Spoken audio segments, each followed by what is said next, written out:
본문은 누가복음 22장 21절로 30절까지의 말씀입니다. 저와 한 절씩 교독하시겠습니다. 그러나 보라, 나를 파는 자의 손이 나와 함께 상위에 있도다. 인자는 이미 작정된 대로 가거니와 그를 하는 그 사람에게는 화가 있으리로다 하시니 그들이 서로 묻되 우리 중에서 이 일을 행할 자가 누구일까 하더라. 또 그들 사이에 그 중 누가 크냐 하는 다툼이 난지라. 예수께서 이르시되 이방인의 임금들은 그들을 주관하며 그 집권자들은 은인이라 칭함을 받으나 너희는 그렇지 않을지니 너희 중에 큰 자는 젊은 자와 같고 다스리는 자는 섬기는 자와 같을지라. 앉아서 먹는 자가 크냐 섬기는 자가 크냐? 앉아서 먹는 자가 아니냐? 그러나 나는 섬기는 자로 너희 중에 있노라. 너희는 나의 모든 시간 중에 항상 나와 함께 한 자들인즉 내 아버지께서 나라를 내게 맡기신 것 같이 나도 너희에게 맡겨 너희로 내 나라에 있어 내 상에서 먹고 마시며 또는 보좌에 앉아 이스라엘 12지파를 다스리게 하려 하노라. 아멘. 예수님과 제자들은 지금 유월절 식사이자 최후의 만찬을 나누고 있습니다. 굉장히 중요한 순간입니다. 물론 예수님의 사역이 모든 면에서 중요한 순간이지만 지금은 마지막 그 하이라이트, 그리고 예수님이랑 제자들 입장에서도 몇 년을 같이 동거동락, 동숙, 같이 자고 같이 밥 먹고 같이 공부하고 같이 사역을 했습니다. 몇 년을 그랬는데 그것이 끝나는 마지막의 식사 시간입니다. 그래서 예수님께서는 이때를 기다리셨다고 말씀하셨고 예수님께서 장소를 친히 알려주셨고 제자들은 그 식사를 준비하여서 그곳에서 이제 예수님께서 식사를 인도하고 계시는 중입니다. 심각한 말씀들, 중요한 말씀들을 하고 계시는 상황인데 그런데 어떤 일이 일어났는가? 21절과 22절에 보니까 누군가는 예수님을 팔려고 지금 마음을 먹었습니다. 게다가 예수님께서 이렇게 설명을 해주고 계시는데 나를 파는 자의 손이 나와 함께 상위에 있도다. 이렇게 푹 찍어주시는데도 자기가 한 번 먹은 마음은 바꿀 생각이 없습니다. 우리가 잘못 생각할 때가 분명히 있어요. 똑똑한 사람일수록 보통은 똑똑한 사람이 당연히 판단을 잘합니다. 그런데 중요한 때 더 큰 실수를 할 때가 있습니다. 우리는 이 사람이 누군지 알아요. 가롯 사람 유다죠. 예수님에 대해서 몇 년을 따라다닌 사람입니다.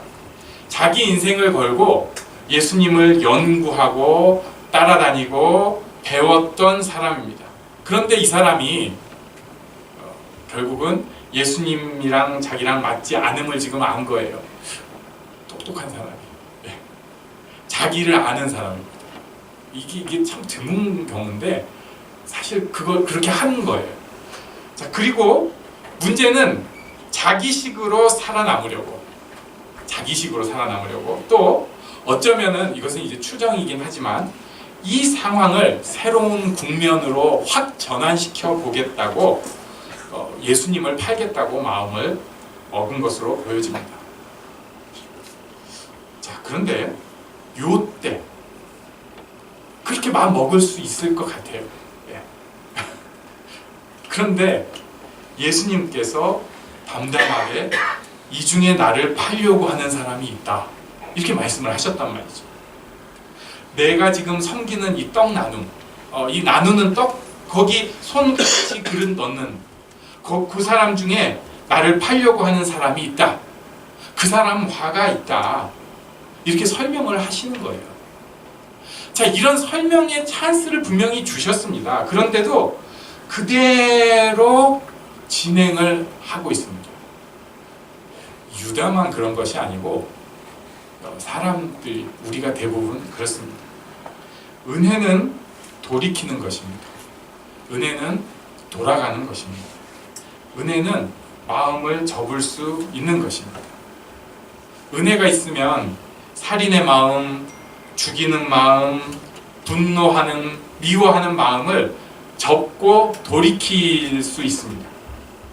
그리고 포기하고 낙심하는 그런 마음, 두려운 마음도 내려놓고 돌이킬 수 있습니다. 이것이 은혜의 마음입니다. 우리 옆에 계신 분에게 은혜의 마음이 참 좋습니다 말씀해 주십시오. 그리고 이건 축복의 선언이니까 강하게 해주시는 거예요. 당신이 그 마음을 가지고 있습니다. 당신이 그 마음을 가지고 있습니다. 그런데 미련한 사람 강박합니다. 그걸 또 고집이라고 포장을 합니다. 저는 고집 센 사람을 사실 좋아하는 편입니다. 제가 말한다고 휘딱휘딱 하는 것보다 자기 주관적이어서 저랑 좀 부딪혀야지 뭐 나쁜 뜻이 아니라 애정 전선도 형성이 되고 좋다고 생각을 합니다만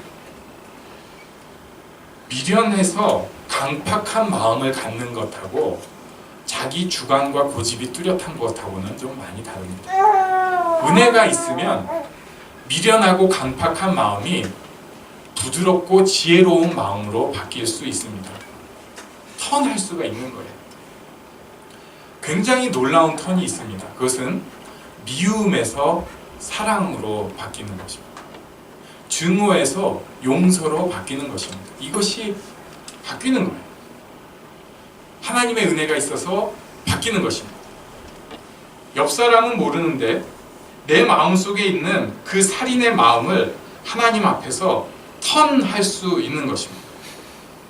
우리는 이런 복을 꼭 누리시기 바랍니다.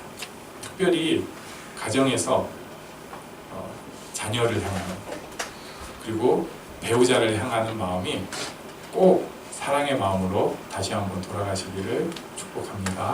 아멘. 네. 저부터. 자, 그런데 이런 또 심각한 중에 사고가 한 가지 더 났습니다. 24절. 이야, 우리 한번 같이 읽겠습니다. 시작. 또 저희 사이에 그중 누가 크냐 하는 다툼이 나니라. 그들 사이에 그중 누가 크냐 하는 다툼이 난지라. 우리는 맨날 이런 것 가지고 싸웁니다. 누가 크냐. 어려서부터 눈에 일단 보이는 것부터 생각을 해요. 누가 더 크냐. 선교사님이 딱 나오시면 목사님보다 더 크시네. 이런 것부터 먼저 생각을 해요. 그리고 누가 성적 몇 점 더 잘 나오느냐. 이런 거 굉장히 신경 씁니다. 결혼해가지고 살고 있으면서도 심지어 옛날에 누가 공부 더 잘했느냐 갖고 애 앞에서 싸워요. 나는 그 시험은 잘 봤어. 내가 그 과목은 잘했어. 나중에 이제 조금 사회상 살다 보면 은근히 내가 더 돈 많은 척합니다.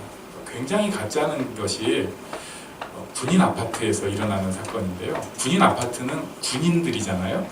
뻔해요. 근데도 서로 또 뭐 좀 거기서 자기 낫다고 얼마나 그 삐둥삐둥하게 사람 모아놓으면 다 그런 것 같아요. 제가 요즘 아시는 분은 아시지만 수영 초급반에서 아주 즐거운 수영 생활을 하고 있습니다. 가서 보면 되게 웃겨요. 좀 더 빨라 보겠다. 그래봤자 풍덩풍덩인데 막 그 기를 쓰고 해가지고 나중에 또 처자들이 잘하면은 남자 이렇게 근육질인 사람들은 그걸 못 봐줘요. 그걸 왜 그러는지 모르겠어. 왜 훨씬 잘하는 분들이 특히 평형은 여자분들이 이렇게 쭉 잘하시잖아요. 예. 그러면 저는 그런 거 절대 또 아저씨니까 그냥 아이고 잘하네 하고 따라가는데 기어코 그 간격을 그 좁히기를 하면서 막 하고 가요. 그 비교하려고. 조금 더 내가 더 낫다고 하려고. 자, 여기서 이제 비교하고 좀 높아지려고 한 다음에 필연적으로 바로 나온 게 뭐냐면 그 다음에 이제 지적질이 나옵니다. 내가 해봐서 아는데 넌 요거 좀 더 잘해야 돼. 넌 요래해야 돼. 자기를 비교 우위에 놓고 싶은 것입니다. 창피한 모습이에요.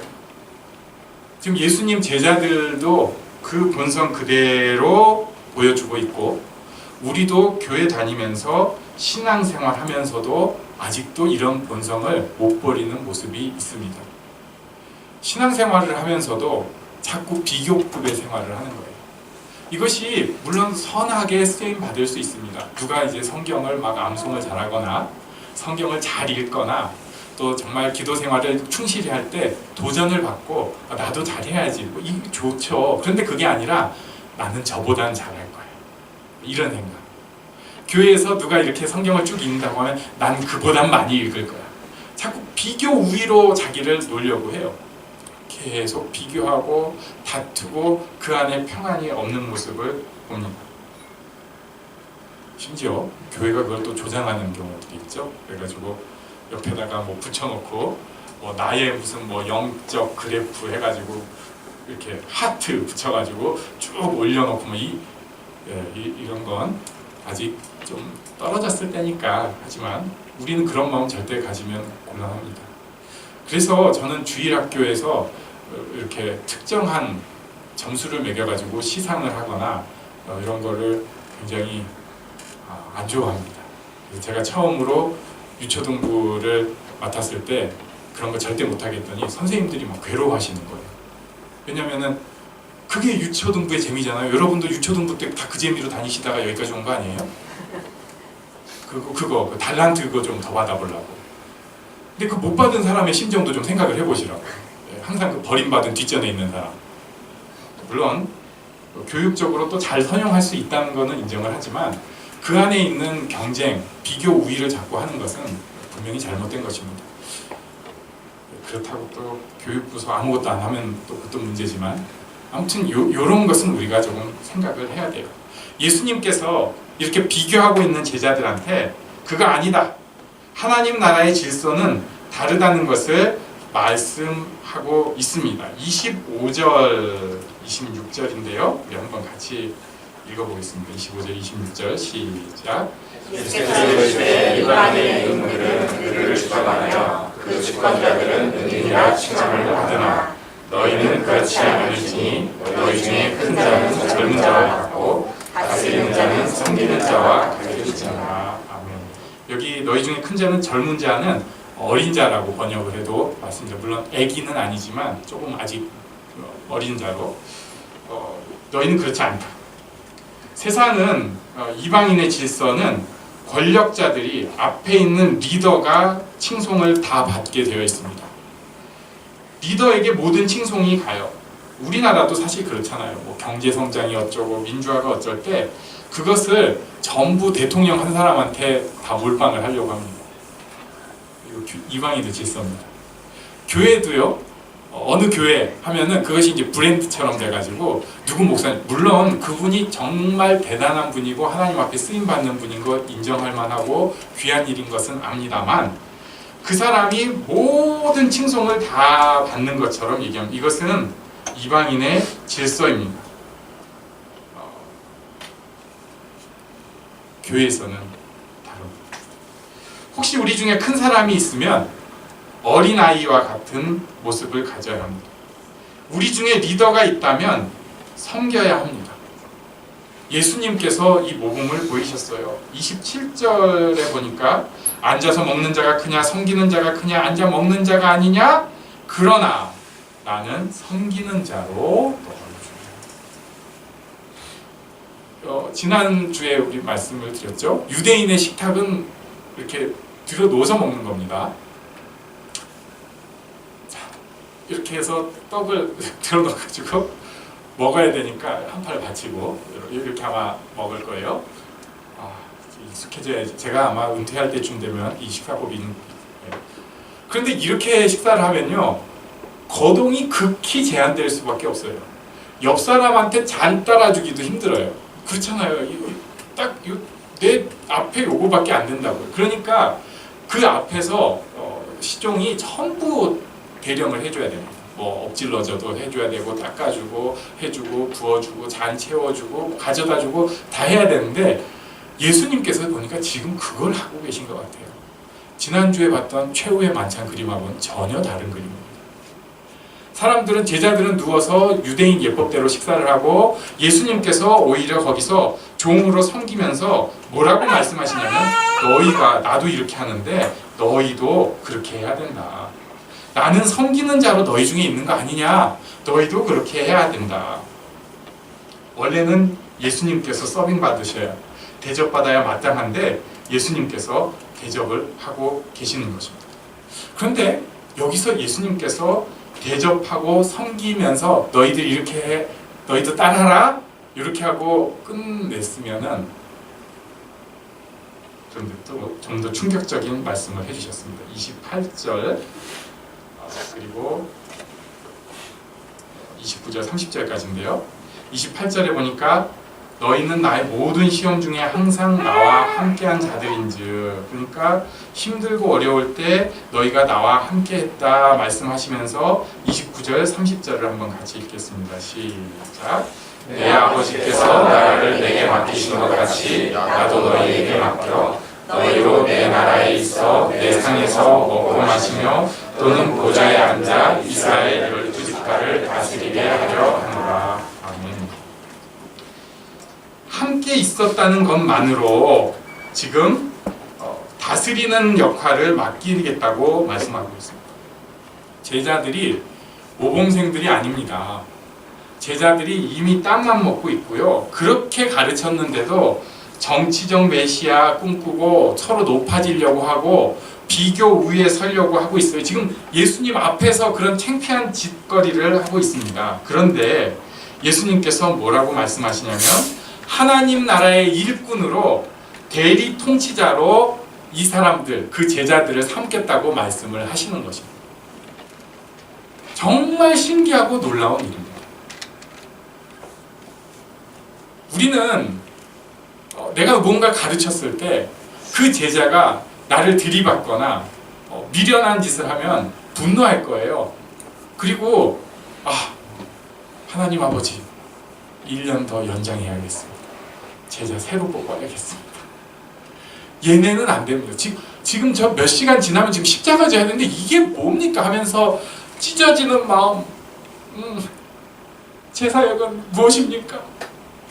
이것은 예행 연습으로 치고 한 번 더 가겠습니다. 뭐 이런 것 같아요. 저라면.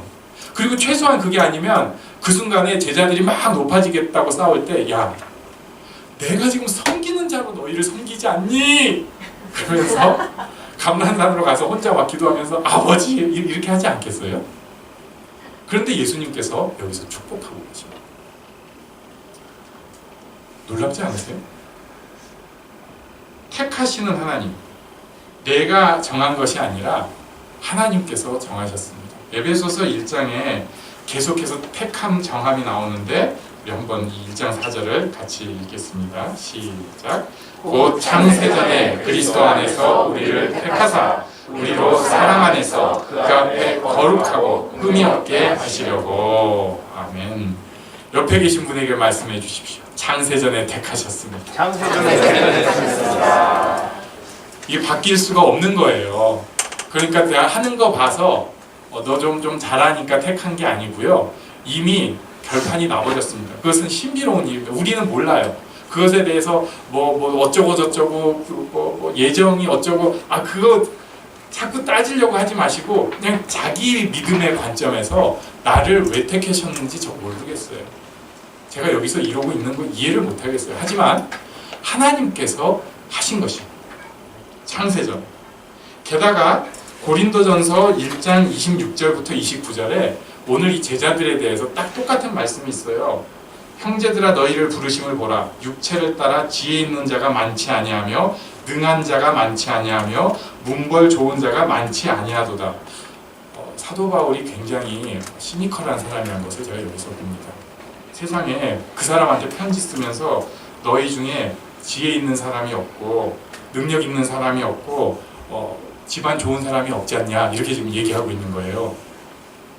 참 성경 읽다가 가끔 놀래요. 야 이러구나 사도 바울이. 근데 생각해 보면 우리도 좀 이런 말씀 보면 위로가 비슷해요. 그렇게 잘난 사람이 없어요. 뭐 약간 다 지혜 있으시고 뭐 약간 다 능력 있지만 진짜 뭐 그냥 그렇거든요. 그런데 27절부터 놀라운 말씀을 해주십니다. 우리 27절, 27절만 같이 먼저 읽겠습니다. 시작. 그러나 하나님께서 세상에 미련한 것들을 택하사 지혜 있는 자들을 부끄럽게 하려 하시고 세상에 약한 것들을 택하사 강한 것들을 부끄럽게 하려 하시며. 와, 미련한 자들을 택하사 게다가 번역이 바뀌었을까? 미련한 것들은 또 뭐냐? 네. 약한 것들을 택하셔서 부끄럽게 하려고 하신대요. 28절에는 보니까 천한 것들, 멸시받는 것, 없는 것까지 나오습니다. 그래가지고 있는 것들을 폐하려 하시나니 29절 말씀 같이 읽습니다. 시작. 이는 아무 육체라도 하나님 앞에서 자랑하지 못하게 하려 하심이라. 아멘. 미련한 사람들, 못난 사람들이 하나님께서 택하신 사람들입니다. 진짜 택하신 사람들.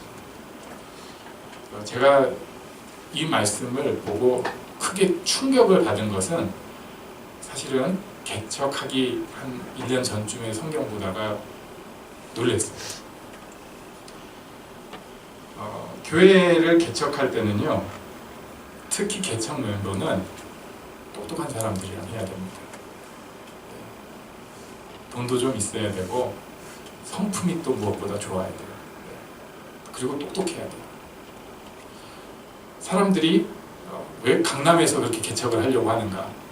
거기 사람들이 물이 좋대요, 물이. 네. 잘난 사람이 잘한대요. 조직도 그렇고 부흥도 그렇고 결국 잘난 사람들이 모일 때 교회가 잘 된다고 얘기를 하더라고요. 이건 그냥 이렇게 뭐 어디서 한 얘기가 아니라 솔직한 경험담이라고 후배 목사를 아끼는 마음에서 누군가가 해주신 말씀이었어요. 제가 그 얘기 듣고 그런가 보다 생각을 했죠. 그런데 고린도 전서 말씀 보니까 아니에요. 그런 사람들은 그렇게 하라고 하는 게 맞아요. 모르겠어요. 그분들은 그렇게 해서 교회가 부흥이 되고 본인들 생각으로 하나님께 더 영광을 돌린다고 확신하고 하실 수 있다고 생각하고, 저는 그분들을 정죄하거나 비난하고 싶지는 않습니다. 제가 그 정도 경지에 이르지도 않았고. 하지만 제가 느낀 것은 그렇게 한 교회들이 결과가 지금 그렇게 좋은가? 그래서 끝까지 좋았나? 사람이 모았고 부흥이 일어나서 정말 모든 교인들이 행복하고 그 안에 진짜 심령의 부흥이 있고 그랬나? 전 모르겠어요. 우리가 또 뭐 그렇게 잘났다는 건 전혀 아니지만 하나님의 역사는 미련한 사람들, 조금 부족한 사람들을 통해서 일어난다는 것은 확실히 알 수 있습니다. 교회사에서도 가만 보면 위인들을 통해서 뭔가 일어나는 것 같고 잘난 사람들을 통해서 일어나는 것 같은데, 조금만 더 이면을 보면 언제나 교회사는 약한 사람들, 그 사람들이 변화될 때 진짜로 변화가 있어 왔습니다. 우리가 해야 될 것은 겸손히 따라가기만 하면 되는 것입니다. 자, 여기서 위로를 얻으면서 잘 생각을 할 게 있어요. 스스로 너무 다그치고 스스로 너무 협박하면서 신앙생활 잘하려고 할 필요가 없습니다. 스스로 너무 다그치지 마세요. 스스로를 겁박하고 협박하지 마세요. 오히려 인정하세요.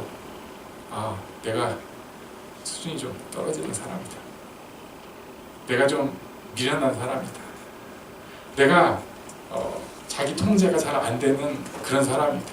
하지만 하나님께서 그런 나를 택하셨고 그런 나를 통해서 하나님 나라의 일을 이루십니다. 우리에게 필요한 것은 겸손히 따라가기만 하면 됩니다. 겸손히 따라가기만 하면 됩니다. 교만해가지고 행여라도 뭐라도 있는 것처럼 하면 곤란합니다. 사실은 아무것도 없고 은혜밖에 없는 사람이 내게 뭐라도 있는 것처럼 허세 떨고 장난척 할 필요가 없습니다. 그냥 겸손하게 따라가기만 하면 됩니다. 우리가 원래 그렇게 출발을 했기 때문에 그래요. 예수님께서 지금 최후의 만찬 중에 제자들을 격려하시고 제자들에게 힘을 주십니다. 우리도 잘 압니다. 지금은 이 미련해 보이는 제자들이 결국은 성령의 인도 가운데에서 교회의 지도자가 되고 역사에 남는 인물들이 다 되었어요. 우리도 마찬가지입니다. 지금 내 모습 때문에 실망하고 자빠질 것이 아니라 하나님 앞에 겸손하게 따라가며 나아갈 때, 그냥 따라가려고만 할 때, 혹시 주중에 넘어지고 또 자빠지고 크게 자빠져도 다시 한번 따라가려고 할 때 하나님께서 가장 선하고 놀라운 길로 인도하실 것을 믿습니다. 이런 축복이 우리에게 있습니다. 함께 기도하는 시간 갖겠습니다. 잠깐 일어나셔서 우리 기도합니다. 하나님, 제가 교만한 사람이 아니라 겸손히 주를 따르는 사람, 약한 가운데서도 부르시는 그 하나님을 의지하고 믿고 나아가기를 원합니다. 함께 기도하겠습니다.